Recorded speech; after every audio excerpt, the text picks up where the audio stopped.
पुनिया जी, हमारे बहुत ही आदर के योग्य और जिन्होंने राजस्थान का नेतृत्व पूरे 10 वर्षों तक राजस्थान के विकास में अपना योगदान किया, ऐसी हमारी आदरणीय वसुंधरा राजे जी, पूर्व मुख्यमंत्री राजस्थान, हमारे विपक्ष के नेता सम्माननीय गुलाब चंद कटारिया जी, राजेंद्र सिंह राठौर जी, सम्मानित मंच और यहाँ मेरे साथ उपस्थित हमारे भारत सरकार में मंत्री गजेंद्र शेखावत जी, अर्जुन राम मेघवाल जी, कैलाश चौधरी जी, हमारे राजस्थान के संगठन की देखभाल करने वाले हमारे वी सतीश जी, अविनाश राय खन्ना जी और बीकानेर और जोधपुर संभाग के जुड़े हुए हमारे लाखों कार्यकर्ता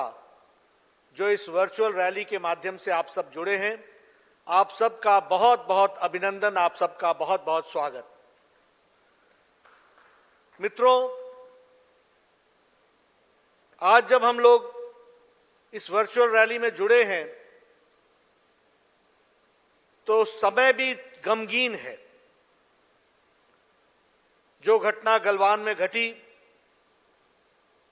जिसके लिए हम सब लोगों ने शहीदों के लिए मौन रखा, मैं अपनी ओर से और अपनी पार्टी की ओर से उन सभी शहीदों को, और राजस्थान में भी पिछले 1 महीने में 4 हमारे नौजवान देश की रक्षा करते करते शहीद हुए, उन सबको श्रद्धा सुमन श्रद्धांजलि देता हूं अपनी ओर से और अपनी पार्टी की ओर से,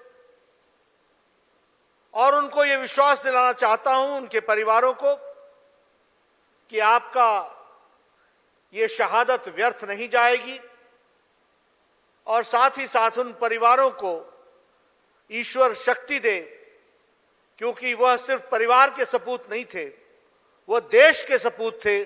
सारा देश उनके साथ खड़ा है, यह बात मैं कहना चाहता हूं।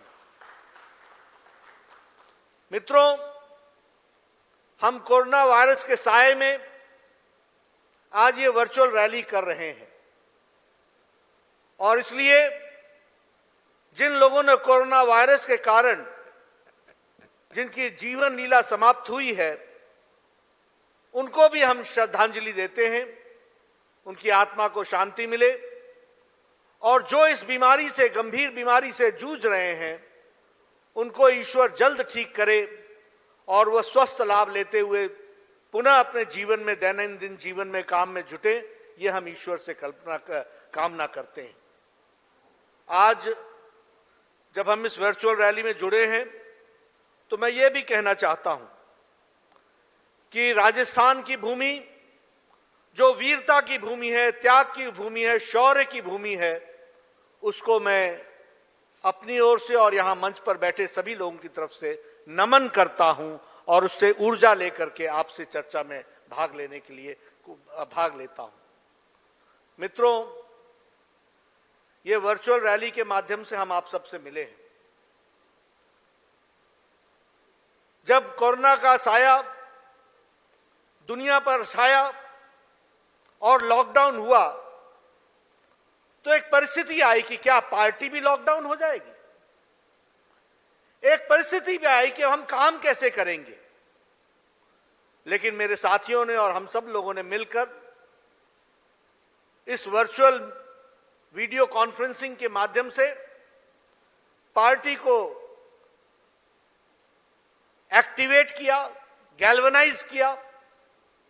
नीचे तक हमारे कार्यकर्ताओं ने इसमें अपने आप की शिरकत की, अपने आप को जोड़ा, और मैं आज ये बड़े संतोष के साथ और खुशी के साथ ये कह सकता हूं कि जब दुनिया को भारतीय जनता पार्टी की सामाजिक कार्य क्षेत्र में आवश्यकता थी, तो भारतीय जनता पार्टी का एक एक कार्यकर्ता लॉकडाउन की अवस्था में दिन रात मेहनत करके उनकी सेवा में जुटा। हमारे कार्यकर्ता को साधुवाद और बहुत बहुत बधाई। मित्रों, ये छोटी घटना नहीं है। मैं छोटी घटना इसलिए नहीं कह रहा क्योंकि हमें भी कहीं कोई त्रासदी हो जाए, कोई घटना घट जाए तो हम वहां सेवा कार्य करते थे। लेकिन इतने बड़े पैमाने पर, इतने लंबे समय तक और इतनी बड़ी संख्या में सेवा कार्य करना, यह भारतीय जनता पार्टी के लिए भी अपने आप में यह पहला तजुर्बा था। और मैं कहूंगा कि पार्टी का एक एक कार्यकर्ता ने पूरी शिद्दत के साथ, पूरी ताकत के साथ काम में जुटा। मैं पुनः आपको बधाई देना चाहता हूं। आप ध्यान में लीजिए, इस लॉकडाउन की अवस्था में 8 लाख से ज्यादा कार्यकर्ताओं ने हर दिन काम में जुटे। इस लॉकडाउन की अवस्था में 19 करोड़ फूड पैकेट्स जरूरतमंद तक पहुंचाए, लगभग 5 crore ration kit Modi kit के नाम से, और वो भी मोदी किट 10 दिन का राशन, 20 दिन का राशन, 30 दिन का राशन, इस प्रकार से लोगों तक पहुंचाने का काम किया। और यही नहीं, लगभग 5 करोड़ लोगों को फेस मास्क पहुंचाया। मैं महिला मोर्चा को, महिला मंडल को, सेल्फ हेल्प ग्रुप को और एनजीओज को बधाई देता हूं, जिन्होंने भारतीय जनता पार्टी के महिला मोर्चा के नेतृत्व में 5 करोड़ लोगों को मास्क पहुंचाने का काम किया है। इस तीव्र गति से काम करने के साथ साथ अब बारी आई कि हम पार्टी की तरफ से मोदी जी की ये पहली वर्षगांठ, दूसरे काल की, मोदी 2 की, हम जनता तक आत्मनिर्भर भारत का संदेश कैसे पहुंचाएंगे। मुझे खुशी है कि हमारे लोगों ने बढ़ चढ़ करके इसमें भी वर्चुअल रैली में हिस्सा लिया, और वर्चुअल रैली के माध्यम से आज ये 23वीं वर्चुअल रैली है, और करोड़ों कार्यकर्ताओं तक पहुंचने का काम भारतीय जनता पार्टी ने इस समय भी किया है। इसके लिए भी मैं आपको बधाई देता हूं। और मैं तो ये समझता हूं, देखिए, आवश्यकता ही आविष्कार की जननी है। Necessity is the mother of invention. और इन्वेंशन जो होता है वो हमेशा एक नया रूप लेकर के आता है। कभी आपने सोचा था कि हम अगर रैली करेंगे, जो हम रैली किया करते थे, तो उसके जुड़ने की संख्या 33 लाख होगी, 34 लाख होगी, 1 करोड़ होगी। लेकिन आज जब हम वर्चुअल रैली कर रहे हैं तो हम लगभग 50 लाख, 40 लाख लोगों से जुड़ रहे हैं। यह वर्चुअल रैली की ताकत है, इसको भी हमको समझना चाहिए। और मैं बैठा बैठा खुश हो रहा था एक बात को ध्यान में लेकर कि कहां रैली से मैंने देखना था कि कहां बैठे हैं पब्बाराम विश्नोई जी, कहां बैठे हैं कसाबा जी, और कहां बैठे हैं हमारे वैष्णोदेव देवनानी जी, और कहां बैठे हैं हमारे नरवत सिंह राजवीर जी, और कहां बैठे हैं हमारे अपने सतवी सतीश जी, हमारे राजेंद्र गहलोत जी। आपको बधाई देता हूं, राज्यसभा के आप मेंबर बने हैं, बड़े नजदीक से आपको मैं देख पा रहा हूं। चंद्रशेखर जी को देख पा रहा हूं, हमारे अरविंद चतुर्वेदी जी को देख पा रहा हूं, प्रणामी जी को देख पा रहा हूं। यह वर्चुअल रैली की खूबी है कि दूर से हम नजदीक हो जाते हैं और रैली में भी रह करके हम दूर रह जाते हैं। यह ताकत भी हमने देखने को मिली है। इसके लिए हम पार्टी के कार्यकर्ताओं को बधाई देते हैं, जिन्होंने इस वर्चुअल रैली का में अपने आप को जोड़ने का काम किया है। और वर्चुअल रैली के माध्यम से हम सकल तरीके से अपनी बात को पहुंचाने में सफल हो रहे हैं। इसके लिए भी मैं आपको बधाई देना चाहता हूं। मित्रों, जब लॉकडाउन हुआ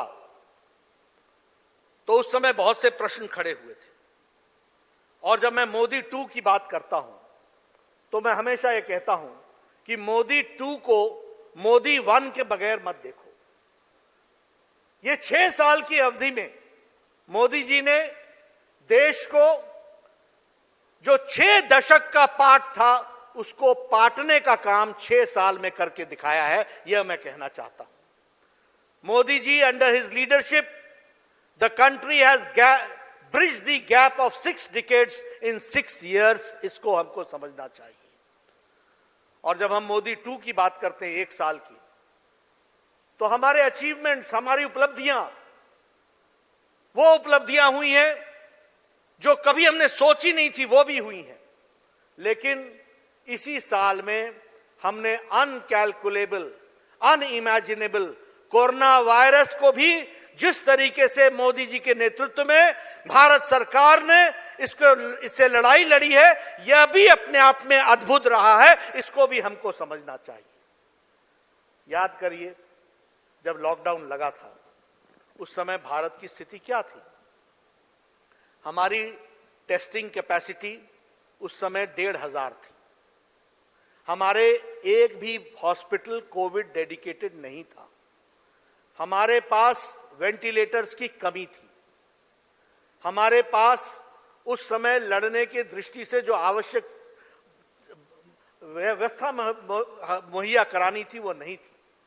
लेकिन लॉकडाउन की अवस्था में प्रधानमंत्री जी ने बहुत तीव्र गति से देश को एक नई दिशा और दृष्टि दी, और आज हम ये गर्व के साथ कह सकते हैं कि हमारे पास 1,000 डेडिकेटेड कोविड हॉस्पिटल हैं।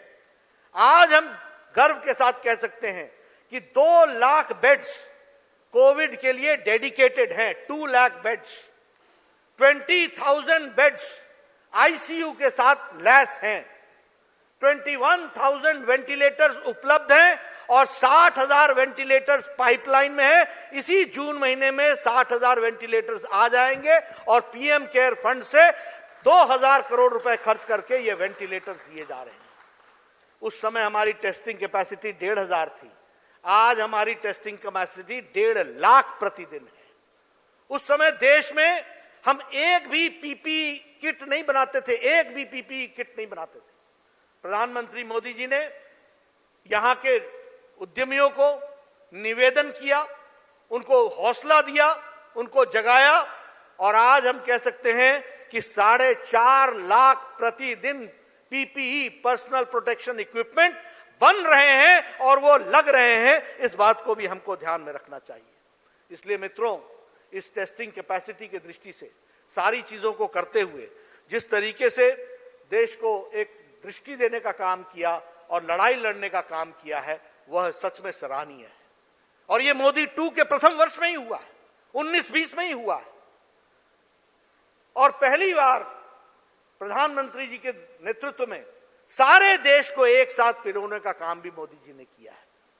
6 बार चीफ मिनिस्टर्स की मीटिंग बुलाई, 6 टाइम्स, और 6 बार मीटिंग करके कोरोना की लड़ाई कैसे लड़नी चाहिए, कोरोना के लिए क्या क्या करना चाहिए, क्या क्या समस्याएं आ रही हैं, कैसे उसको डील किया जा सकता है, ये सारी बातें प्रधानमंत्री जी ने बड़ी गहराई के साथ 6 बार मीटिंग करके इन सारी चीजों को तय किया है। हर एक मुख्यमंत्री के अपने एजेंडे हो सकते हैं, कुछ राजनीतिक एजेंडे भी हो सकते हैं, कुछ सही एजेंडा भी हो सकता है, कोई गलत एजेंडा भी हो सकता है, लेकिन सबको एक लड़ी में पिरोकर कोरोना की लड़ाई लड़ना, यह एक्यूमेन और यह ताकत प्रधानमंत्री मोदी जी ने दर्शाई है, यह हमको देखने को मिला है। यही नहीं, अगर हम जनता की जन भागीदारी भी देखें तो लाल बहादुर शास्त्री के बाद किसी के आह्वान पर, किसी नेता के आह्वान पर देश ने उनके कॉल को सुना है तो वो नरेंद्र मोदी हैं, जिनकी बात को उन्होंने सुना है और उनको उस बात को रखा है। इसको हमको ध्यान में रखना चाहिए। ये जनता कर्फ्यू, ये बिना पुलिस के जनता कर्फ्यू लगी। हमारे कोरोना वॉरियर्स को हौसला बढ़ाने के लिए थाली बजाओ, ताली बजाओ, और सारा देश थाली बजाने लगा, ताली बजाने लगा, और इसका अनुकरण बाद में यूरोप के देशों ने भी किया, थाली बजाने का और ताली बजाने का काम लिया। यह हमको समझना चाहिए। ये दिया जला करके हम कोरोना की लड़ाई में एक हैं, इसका संदेश मोदी जी ने दिया। पुष्प वर्षा करके हॉस्पिटल्स में डॉक्टर्स को, इंजीनियर डॉक्टर्स को, पैरामेडिक्स को, उनको संदेश दिया कि तुम अकेले नहीं हो, सारी डिफेंस फोर्सेस, सारा देश तुम्हारे साथ खड़ा है। एक नए तरीके से, एक अनूठे अनुभव के साथ भारत में प्रधानमंत्री जी ने कोरोना की लड़ाई में अपना योगदान करते हुए देश को उसके लिए तैयार किया, यह हम सब लोग जानते हैं। अभी वसुंधरा जी बात कर रही थी आत्मनिर्भर पैकेज की और गरीब कल्याण पैकेज की।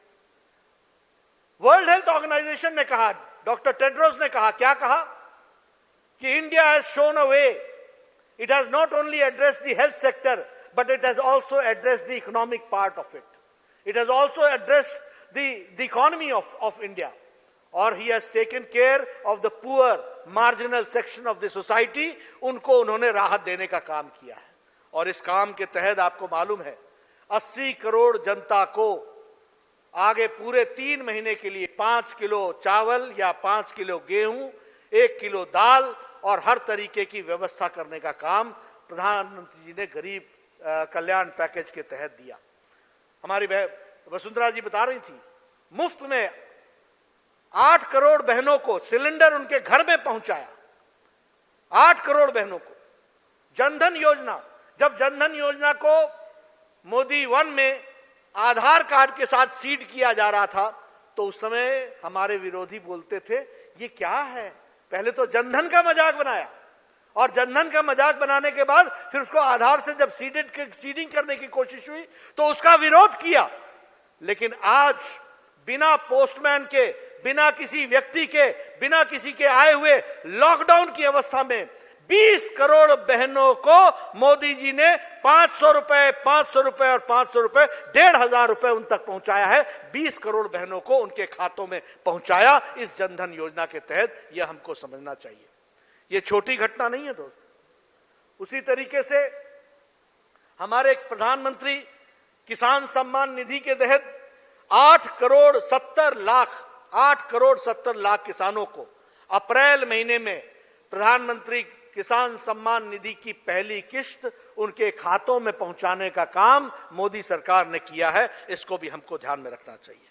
राजस्थान में उज्ज्वला में 66,77,000 लोगों के परिवार तक सिलेंडर पहुंचाए गए। उसी तरीके से स्टेट डिजास्टर मैनेजमेंट के तहत 740 करोड़ रुपए राजस्थान में पहुंचाए गए। उसी तरीके से 37,20,000 से ज्यादा किसानों को 744 करोड़ रुपए का किसान सम्मान निधि पहुंचाया गया। डिस्ट्रिक्ट मिनरल फाउंडेशन फंड्स के तहत 2,765 करोड़ रुपए राजस्थान को पहुंचाए गए। और इसके साथ साथ आगे चलकर आत्मनिर्भर पैकेज 20 लाख करोड़ रुपए का। इस 20 लाख करोड़ रुपए में 3 लाख करोड़ रुपए एमएसएमई सेक्टर को देने का वायदा हुआ, देने का काम शुरू हुआ। और मुझे खुशी है कि अभी तक लगभग 40,000 करोड़ रुपए लोगों ने एमएसएमई लोन के तरीके से ले लिया है। यह प्रथम जून से लेकर के आज 20 तारीख तक इस काम में लगभग 40,000 करोड़ रुपए इसमें जा चुके हैं। इसको हमको ध्यान में रखना चाहिए। 1 लाख करोड़ रुपए का एग्रीकल्चरल इंफ्रास्ट्रक्चर के लिए 1 लाख करोड़ रुपए। मित्रों, आप बताओ 6 दशक का काम 6 साल में पूरा हुआ कि नहीं हुआ? किसानों की हालत क्या होती थी? किसानों के लिए इंफ्रास्ट्रक्चर में काम क्या हुआ था? आज हमारे बैठे हैं गजेंद्र जी, हमारे अर्जुन मेघवाल जी, जानते हैं कि आज कृषि मंत्रालय के माध्यम से और जल शक्ति के माध्यम से क्या क्या काम नीचे तक हो रहा है, किस तरीके से लोगों को राहत पहुंचाने का काम किया जा रहा है। और ये आत्मनिर्भर पैकेज का 1 लाख करोड़ रुपए जो एग्रीकल्चर को जा रहा है, 3 साल के अंदर प्रधानमंत्री मोदी जी ने कहा है आपदा को अवसर में बदलेंगे। 3 साल के अंदर गांव का एग्रीकल्चरल इंफ्रास्ट्रक्चर इतना मजबूत हो जाएगा कि हमारे गांव का किसान अपने घर बैठे अपने अनाज का कहां उसको बेचना है, किस दाम पर बेचना है, वो तय कर पाएगा। यह परिस्थिति आज आकर के खड़ी हुई। इसी तरीके से हमारे स्ट्रीट वेंडर्स, लगभग 50 लाख स्ट्रीट वेंडर्स को समर्थन देने का काम, उनको लोन देने का काम, उनको फिर से खड़ा करने का काम इस गरीब पैकेज, इस आत्मनिर्भर पैकेज में रखा है। 3,500 करोड़ रुपए माइग्रेंट लेबरर्स के लिए रखा है। आज अभी 50,000 करोड़ रुपए के माध्यम से आज ही प्रधानमंत्री जी ने प्रधानमंत्री गरीब कल्याण रोजगार योजना इस काम को शुरू किया है। 116 जिले ढूंढे हैं 6 प्रदेशों में, जहां 25,000 से ज्यादा जिस जिले में लोग माइग्रेंट लेबरर्स आए हैं उनको वहीं पर नौकरी देने का काम, गरीब कल्याण योजना के तहत रोजगार देने का काम की शुरुआत आज से खगड़िया से, बिहार से प्रधानमंत्री जी ने आज उसकी शुरुआत की है। मित्रों, ये आत्मनिर्भर पैकेज को अगर समझना हो तो ये सिर्फ पैसे का डिस्ट्रीब्यूशन नहीं है, ये पैसे का बांटना नहीं है। इसमें इंफ्रास्ट्रक्चर को खड़ा करना है, इसमें इंफ्रास्ट्रक्चर के साथ साथ रिफॉर्म्स लाने हैं और सारे रिफॉर्म्स ला दिए गए हैं। सारे बॉटलनेक्स हटाने हैं ताकि किसान तक सही तरीके से पैसा पहुंच सके, उसका विकास हो सके, ताकि जो हमारा एमएसएमई सेक्टर है उसको सही तरीके से सही समय पर पैसा मिल सके और वो अपना उद्योग को चला सके, धंधा चला सके। इसके रिफॉर्म्स की बात उसमें कही गई है। कोल सेक्टर में रिफॉर्म्स किए गए हैं, एयर सेक्टर में रिफॉर्म्स किए गए हैं। इसलिए आत्मनिर्भर पैकेज सिर्फ पैसा ही नहीं, पैसे के साथ साथ सुविधा प्रदान करते हुए, कानून में परिवर्तन लाते हुए किस तरीके से हम जमीनी स्तर पर लोगों को हम फायदा दे सकेंगे, इस तरीके का काम किया है। जब हम आत्मनिर्भर पैकेज की बात करते हैं तो राजस्थान जो ज्वेलरी में, उसी तरीके से मीनाकारी में, उसी तरीके से राजस्थान की पेंटिंग, उसी तरीके से राजस्थान का वुड फर्नीचर का काम, इन सारे कामों को इस आत्मनिर्भर पैकेज में बहुत ताकत मिलेगी। और जो वोकल फॉर लोकल, और मैं कहता हूं vocal for local and make it global, global तक हमको ले जाने का अवसर देना है, उसको हमको समझाने की जरूरत है, उसको हमको आगे बढ़ाने की जरूरत है। दुनिया ने मोदी जी के कार्य को सराहा। वर्ल्ड बैंक ने कहा कि यह जो 20 लाख करोड़ रुपए का पैकेज है यह भारत की तस्वीर बदलेगा। यूएन ने कहा कि भारत ने बहुत अच्छा पैकेज दिया है। वर्ल्ड हेल्थ ऑर्गेनाइजेशन ने हेल्थ के साथ साथ उसको इकोनॉमी से भी जोड़ने का काम किया है। मित्रों, हमें मालूम है यह अनकैलकुलेबल कोरोना का संक्रमण था, यह अनइमेजिनेबल था। हमें भी नहीं मालूम था कि क्या क्या समस्याएं आएंगी। हमारे राष्ट्रीय पदाधिकारी यहां बैठे हैं, उनके साथ मेरी विजुअल कॉन्फ्रेंस होती थी और विजुअल कॉन्फ्रेंस में हम वीडियो कॉन्फ्रेंस हमारी होती थी। हम लोग हर दिन नई समस्या देखते थे और नई समस्या का निवारण करने के लिए जुट जाते थे। प्रधानमंत्री मोदी जी हर दिन नई समस्या को एड्रेस कर रहे थे। हमारी इच्छा थी कि माइग्रेंट लेबरर्स वहीं रहें जहां वो रह रहे थे, इसके लिए उनके राशन की व्यवस्था की गई थी। लेकिन भावना के कारण वो अपने गांव जाना चाहते थे, अपने घर पहुंचना चाहते थे। हमें मालूम है कि तकलीफ हुई, लाखों लोग घर के लिए चले, लेकिन हमारे भारत सरकार ने लगभग 4000 से अधिक श्रमिक ट्रेन चलाकर लगभग 50 लाख लोगों को उनके गंतव्य स्थान तक पहुंचाया। लगभग इसी तरीके से 50 लाख लोगों को बसों से पहुंचाया और रास्ते में जो लोग मिले उनको भारतीय जनता पार्टी के कार्यकर्ताओं ने उनको मलहम लगाया, उनकी सुख तकलीफ में साथ हुए, उनके लिए शेल्टर का प्रबंध किया, भोजन का प्रबंध किया, चरण पादुकाओं का इंतजाम किया और उनको सेफ घर पहुंचाने की व्यवस्था की, उसके लिए गाड़ी की व्यवस्था की। मैं पार्टी के कार्यकर्ताओं को इसके लिए बहुत बहुत साधुवाद देता हूं जिन्होंने इस काम को आगे बढ़ाने का काम किया। लेकिन मुझे दुख के साथ कहना पड़ता है कि जब हम लड़ाई लड़ रहे थे तो कांग्रेस पार्टी राजनीति कर रही थी। दुख के साथ कहना पड़ता है। हम एक ऐसी पार्टी के सदस्य हैं, हम लंबे समय तक विपक्ष में रहे हैं। 1962 का लड़ाई हुई, 1965 की लड़ाई हुई, 70 के दशक में बांग्लादेश को मुक्ति दिलाने का काम था, इंडिपेंडेंट करने का काम था। देश युद्ध में उतरा। हमारे तब के सभी नेताओं ने उस समय के सभी प्रधानमंत्रियों के साथ कंधे से कंधा मिलाकर देश के लिए खड़े हुए। यह हमारा इतिहास है, यह हम कह सकते हैं। लेकिन कांग्रेस पार्टी हमेशा राजनीति करती, हमेशा राजनीति करती। कोरोना के संक्रमण में भी लॉकडाउन क्यों लगा रहे हो, लॉकडाउन क्यों लगा रहे हो? अरे तुम्हारे मुख्यमंत्री पंजाब के और राजस्थान के पहले लॉकडाउन लगा देते हैं, उनको नहीं पता चलता कि उनके नेता क्या कह रहे हैं। फिर कहते हो लॉकडाउन उठा क्यों नहीं रहे हो, लॉकडाउन उठा क्यों नहीं रहे हो? अरे आपके मुख्यमंत्री वो राजस्थान के हो, वो पंजाब के हो, वो छत्तीसगढ़ के हो, वो महाराष्ट्र में आप सहयोगी दल हो, आपके मुख्यमंत्री प्रधानमंत्री जी से निवेदन करते हैं कि लॉकडाउन चले रहना देना चाहिए। वो तुम्हारी बात नहीं सुन रहे, तुम्हारे मुख्यमंत्री तुम्हारी बात नहीं सुन रहे। क्या विपक्ष है, क्या काम पकड़ा हुआ आपने? जब लॉकडाउन उठाने लगे तो उठा क्यों रहे हो? रोड मैप क्या है? अरे भारत का रोड मैप तो मोदी जी के नेतृत्व में सही है, तुम्हारी पार्टी का रोड मैप क्या है ये तय करो। कहां जा रहे हो तुम?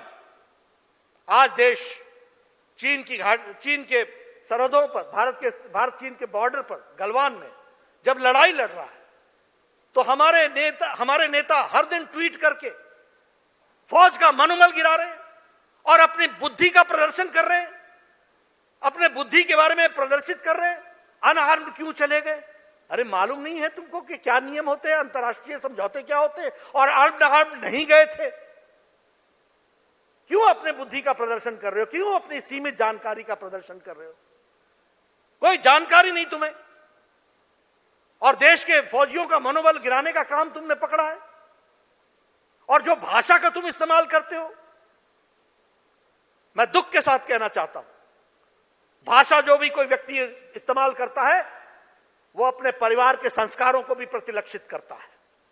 और कम से कम भारतीय परिवारों के परिवेश इस तरीके के संस्कार नहीं होते जिस तरीके की भाषा का तुम प्रयोग करते हो। मैं ये कहना चाहूंगा पूरे अदब के साथ, पूरे संयम के साथ, कि भारत, वो इंडियन नेशनल कांग्रेस, उस परंपरा की जानी गई कांग्रेस, उसके नेता इस तरीके की भाषा, प्रधानमंत्री के लिए इस तरीके के शब्द, आपने प्रधानमंत्री की इज्जत तो नरेंद्र मोदी जी की क्या करनी है, आपने तो अपने प्रधानमंत्री की इज्जत नहीं की थी, उनके ऑर्डिनेंस को फाड़ डाला था। दुनिया जानती है, देश जानता है, लेकिन कम से कम जब आपके मुंह से कोई शब्द निकलता है तो आपके परिवार के संस्कारों पर भी प्रतिलक्षित होता है, और ये भारतीय परिवेश के संस्कार नहीं है, ये मैं जरूर कहना चाहता हूं। ऑपोजिशन होना चाहिए। I believe in opposition, we believe in opposition, but we believe in constructive opposition. Opposition with content, उसमें ताकत होनी चाहिए, उसमें जिस बात को कहा जाए उसमें कोई शक्ति होनी चाहिए। कंटेंटलेस ऑपोजिशन, जिसके पास ना डायरेक्शन है ना कुछ है। कल की सभी दलों की सभा हुई, सभी दलों के साथ बैठक हुई, प्रधानमंत्री जी ने बैठक ली, एक स्वर से सब लोगों ने प्रधानमंत्री जी के साथ खड़े होने का वायदा करते हुए, देश पूरा साथ खड़ा है, इस बात को रिजॉल्व किया, एक साथ खड़ा है। लेकिन कांग्रेस पार्टी पूछ रही थी, ये कैसे, वो कैसे, कहां हुआ, कैसे हुआ?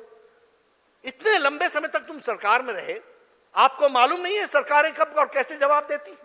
आपको मालूम नहीं है? कल प्रधानमंत्री जी ने बड़े स्पष्ट शब्दों में कहा, न कोई घुसा है न कोई घुसा हुआ है, भारत की सेना जल, नभ, नीचे और आकाश, सब जगह पूरी ताकत के साथ अपनी सीमाओं की रक्षा करने में सक्षम है, और उसको पूरी छूट दी गई है। यह बात प्रधानमंत्री जी ने कही। लेकिन हमारे यहां इस समय भी राजनीति करने वाले ऐसे गैर जिम्मेदाराना, इट्स एन इररिस्पॉन्सिबल ऑपोजिशन जो हमको देखने को मिला है, यह मैं जरूर कहना चाहता हूं।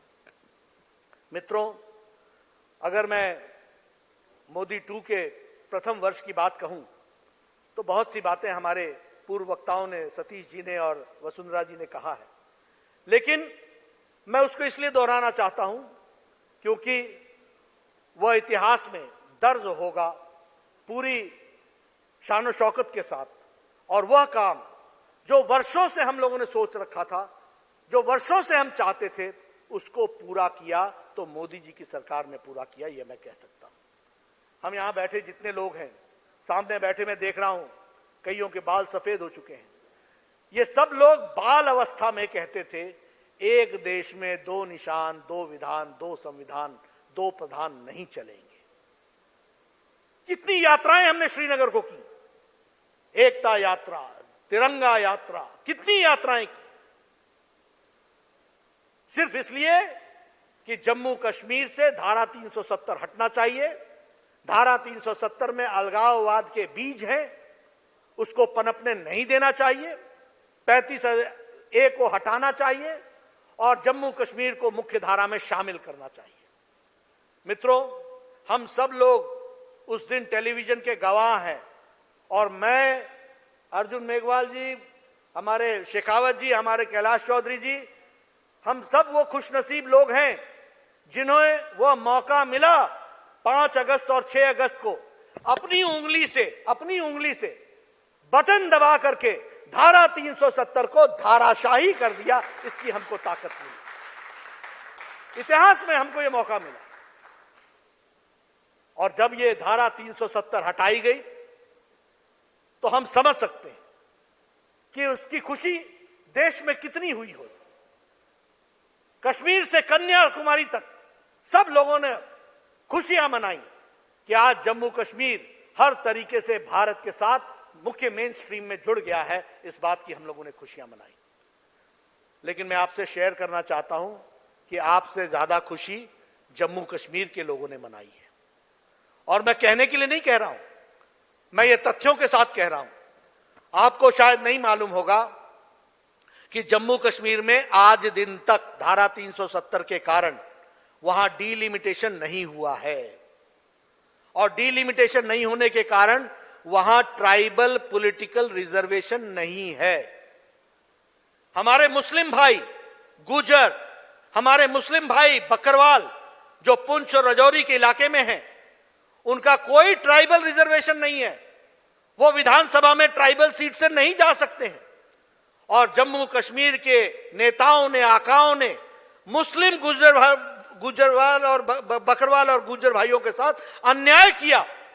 लद्दाख सारे का सारा ट्राइबल है, लेकिन लद्दाख ट्राइबल रिजर्वेशन नहीं है। अब डीलिमिटेशन होगा और धारा 370 हटने के कारण डीलिमिटेशन होगा। और डीलिमिटेशन होने के बाद पहली बार हमारा गुजर भाई और बकरवाल भाई जम्मू कश्मीर की विधानसभा में ट्राइबल सीट पर पहुंचेगा और उससे उसको रिजर्वेशन मिलेगी। आपको नहीं मालूम होगा कि जम्मू कश्मीर में हमारे वाल्मीकि भाई सिर्फ सफाई कर्मचारी रह सकते थे। वो पंजाब से लाकर के बसाए गए थे। उनका बच्चा अगर जम्मू कश्मीर में नौकरी करना चाहता है तो सिर्फ सफाई कर्मचारी की नौकरी कर सकता था। यह है इनका वर्ताव दलितों के प्रति, यह है इनका वर्ताव हमारे वाल्मीकि भाइयों के प्रति। There was no reservation for them. वो सिर्फ लग सकते थे तो सफाई कर्मचारी बन सकते थे। आज धारा 370 हट गई है और धारा 370 हटने के कारण अब सफाई कर्मचारी का बेटा भी अब डॉक्टर बन सकेगा, इंजीनियर बन सकेगा, जज बन सकेगा और जम्मू कश्मीर की एडमिनिस्ट्रेशन में नौकरी कर सकेगा। यह परिस्थिति आज आकर के खड़ी हुई है। शायद आपको मालूम नहीं होगा कि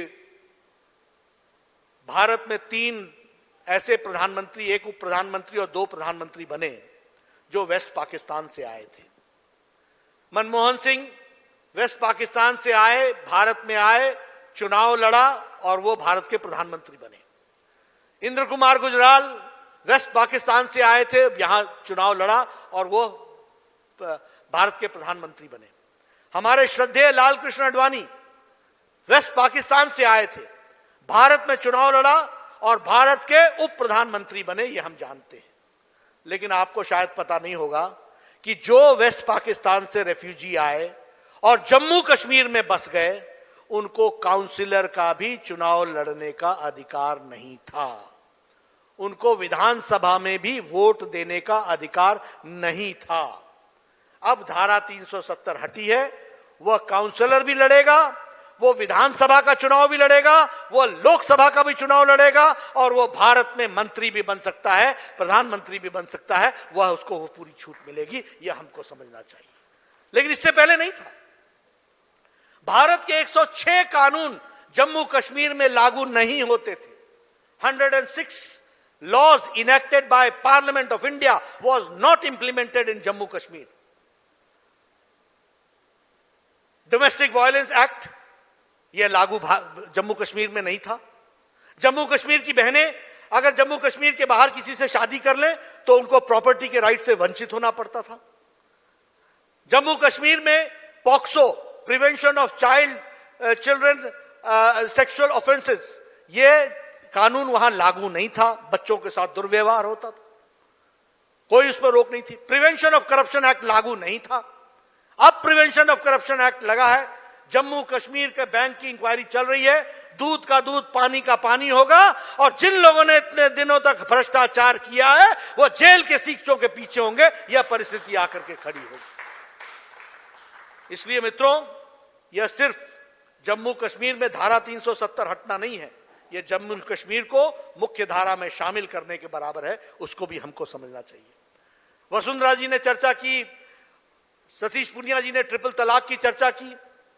सुप्रीम कोर्ट ने कहा था राजनीतिक इच्छा शक्ति नहीं थी, वो मोदी जी ने राजनीतिक इच्छा शक्ति दिखाई और ट्रिपल तलाक को डू अवे कर दिया और 9 करोड़ हमारी मुस्लिम बहनाओं को आजाद कर दिया। इस बात को भी हमको समझना चाहिए, इस कुरीति से उनको आजाद कर दिया गया, यह हमको समझना चाहिए।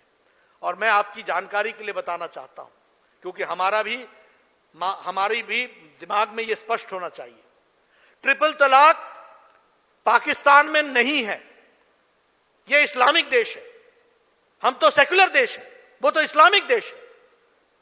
बांग्लादेश में ट्रिपल तलाक लागू नहीं है, अफगानिस्तान में ट्रिपल तलाक लागू नहीं है, मलेशिया बहुतायत मुस्लिम है, ट्रिपल तलाक लागू नहीं है, इंडोनेशिया बहुतायत मुस्लिम है, ट्रिपल तलाक लागू नहीं है, टर्की ट्रिपल तलाक लागू नहीं है, सीरिया ट्रिपल तलाक लागू नहीं है।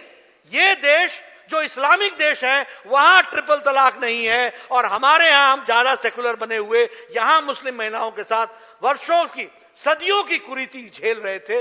मोदी जी ने हमारी बहनों को उससे भी आजाद करा दिया है और उनको सामाजिक सुरक्षा दी, इस बात को भी हमको समझना चाहिए। जहां तक CAA का सवाल है, मैं कहना चाहता हूं, हमारे यहां मेघवाल जी बैठे हैं, आपके यहां कितने लोग मेघवाल बांग्लादेश से आए, पाकिस्तान से आए? बांग्लादेश की हिंदुओं की और माइनॉरिटीज की संख्या 23% थी जब भारत का विभाजन हुआ, आज वहां 7% रह गई है। पाकिस्तान में रिलीजियस माइनॉरिटी की संख्या 27% थी, आज 3% रह गई है। अफगानिस्तान में 50,000 हमारे सिख भाई थे, आज 3,000 सिख भाई रह गए हैं। कहां चले गए ये? कहां चले गए? या तो उनको जबरदस्ती वहां रिलीजियस प्रोसिक्यूशन के तहत उनको इस्लाम बना दिया गया, या फिर वो भारत आए और वो भारत में थे लेकिन भारत की नागरिकता उनके पास नहीं थी। मुझे अफगानिस्तान के सरदार सिख भाई हमारे 20 साल से जो यहां पर है वो मिलने आए थे। मुझे सिंध से आए हुए लोग जो इंदौर में बसे हुए हैं वो मिलने आए थे। मेघवाल जी आपने जोधपुर में बसे हुए लोगों को, फिर वो चाहे मेघवाल समाज के थे, बाकी समाज के थे, उनसे आपने मिलाया था। बेचारे स्कूल में एडमिशन नहीं ले सकते, मेडिकल कॉलेज में पढ़ नहीं सकते, इंजीनियरिंग कॉलेज में जा नहीं सकते, नौकरी पे सरकारी नौकरी में आ नहीं सकते थे, क्योंकि वो भारत के नागरिक नहीं थे। मोदी जी ने उन सबको नागरिकता प्रदान की है। ये CAA नागरिकता देने का है, लेने का नहीं है। इस बात को हमको समझना चाहिए। एक बहुत बड़ा ऐतिहासिक कदम उठाया CAA का, और जवाहरलाल नेहरू कहते थे कि इनको यहां ला करके बसाना चाहिए। महात्मा गांधी ने कहा इनकी रोजगार की व्यवस्था करनी चाहिए, जो धार्मिक आधार पर प्रताड़ित हैं उनको ला करके यहां बसाना चाहिए। मनमोहन सिंह ने 2003 के दिसंबर में राज्यसभा में कहा, अडवाणी जी गृह मंत्री थे, कि इन लोगों को जो बांग्लादेश से आए हैं, अफगानिस्तान से आए हैं, इनको आपको सिटीजनशिप देना चाहिए।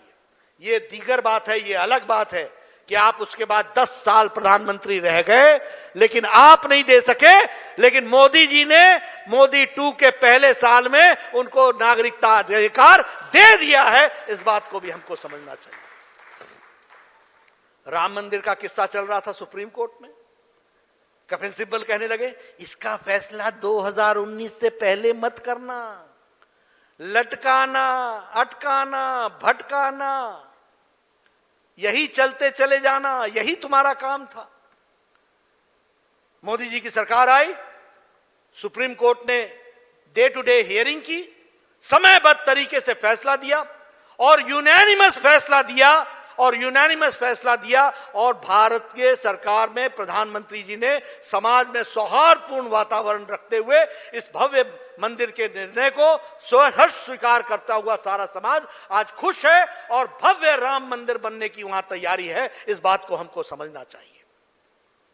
मित्रों, अगर हम बात करें RCEP की, रीजनल कॉम्प्रिहेंसिव इकोनॉमिक पार्टनरशिप की, लगभग 16 देश हैं इसमें। 15 एक तरफ थे, 16वां देश भारत एक तरफ था। मनमोहन सिंह जी ने इसकी शुरुआत की थी 2012 में, लेकिन हमारे नरेंद्र मोदी जी ने कहा यह RCEP regional comprehensive economic partnership ये हमारे किसानों के हित में नहीं है, ये हमारे मजदूरों के हित में नहीं है, ये हमारे मध्यम दर्जे के उद्योगपतियों के हित में नहीं है, ये हमारे उद्यमियों के हित में नहीं है। इसलिए 15 देश एक तरफ रहने के बावजूद और भारत को निमंत्रण देने के बावजूद मोदी जी ने स्पष्ट शब्दों में कह दिया कि भारत के कंसर्न है, भारत के मजदूर हमारे और किसान हमारी जीवन है, उनके लिए हम काम करते हैं, इसलिए हम आरसेप में अपने आप को शामिल नहीं करेंगे। 15 देश एक तरफ, 16वां देश भारत अलग खड़ा हुआ और अपने मजदूरों के साथ खड़ा हुआ। इस बात को समझना चाहिए, किसानों के साथ खड़ा हुआ, यह भी हमको ध्यान में रखना चाहिए। आपने सुना होगा बोडोलैंड, बोडोलैंड, बोडोलैंड, लंबे समय तक आपने इस बारे में सुना होगा। आपको शायद पता होगा कि बोडोलैंड का विषय जब था तो आसाम की इंटीग्रिटी बनाते हुए, बोडो की समस्या ध्यान में रखते हुए बोडो समस्या का सुझाव कर लिया गया, बोडो अकॉर्ड हो गया और बोडो के सारे लोग इसी आसाम के ही टेरिटरी के अंदर सब लोग ठीक ढंग से आगे अपनी जीविका चलाएंगे और भारत सरकार ने उनको ठीक से बसाने के लिए 1500 करोड़ रुपए का पैकेज देकर के इस काम को किया।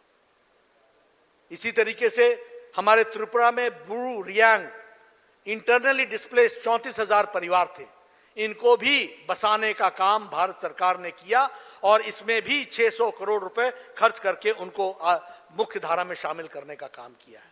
मित्रों, अगर मैं उज्ज्वला योजना की बात करूं तो हम सब जानते हैं कि 8 करोड़ गैस कनेक्शन दिए गए, राजस्थान में 66,77,000 गैस कनेक्शन दिए गए। अगर हम बात करें उजाला योजना की तो 36 करोड़ 25 लाख लोगों को एलईडी बल्ब दिया गया, 18,500 करोड़ रुपए से ज्यादा बिजली की खपत में बचत हुई है। उसी तरीके से राजस्थान में 1 करोड़ 71 लाख एलईडी बल्ब बांटे गए और लगभग 890 करोड़ रुपए इसमें सेविंग हुई है, यह हम ध्यान में रखें। स्वच्छ भारत मिशन के तहत ओडीएफ ओपन डेफिकेशन फ्री ऐसे गांव सिर्फ 36% थे, आज 100% हैं और राजस्थान भी उसमें जुड़ चुका है।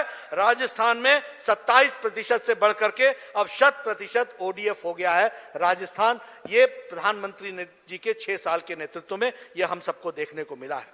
सौभाग्य योजना में 2 करोड़ 62 लाख घरों को बिजली से जोड़ा गया और इसमें सारे बिजली इलेक्ट्रिफाइड हो गए।